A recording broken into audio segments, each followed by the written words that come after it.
আমার এত দুঃখ কেন? মাঝে মাঝে ভীষণ কষ্ট লাগে। বুকের ভিতরে বাসা বাঁধা দুঃখের কালো মেঘ অবিরাম বৃষ্টিধারার মতো বিষণ্ণতা এসে আছড়ে পড়ে মনের উঠানে।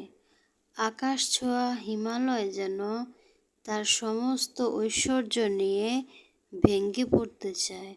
বুকের উপর জগৎ সংসার তখন বিষাক্ত লাগে। মাঝে মাঝে প্রচণ্ড দুঃখবোধে ভেঙে পড়ি আমরা। হয়তো হঠাৎ করে হারিয়ে বসি কোনো প্রিয় মানুষকে। খুব আশা করে থাকি এবারের পৌষের শীতে মায়ের হাতের বানানো ধোয়া ওঠা ভাপা পিঠা খাবো বলে।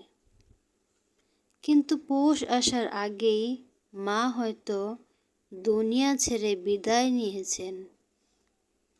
অথবা আস্তে আস্তে করে জমানো টাকা, যে টাকা দিয়ে বাবাকে ঈদে উপহার দেবে, চমকে দেবে ভেবেছিলে, ঈদ আসার আগেই হয়তো বাবা চলে গিয়েছেন রবের সাক্ষাতে।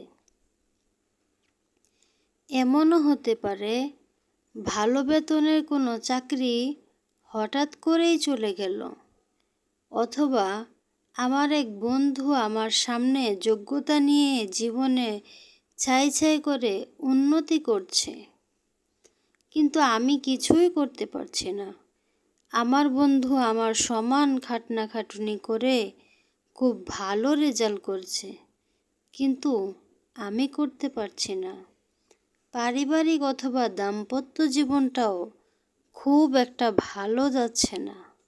ব্যবসায় লোকসান হচ্ছে, খেতে ফসল নষ্ট হচ্ছে, উর্বরতা হারাচ্ছে আবাদি জমি, মরে যাচ্ছে গবাদি পশু, বন্যায় ভেসে গেছে একমাত্র আশ্রয়,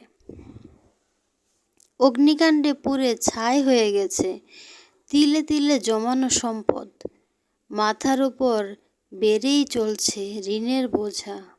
আবার এমনও হতে পারে কাছের মানুষগুলো আস্তে আস্তে দূরে সরে যাচ্ছে। সবচেয়ে প্রিয় বন্ধুটিও আজ ফিরে তাকাচ্ছে না।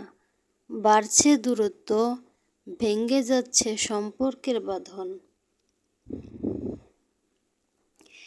এমন নানা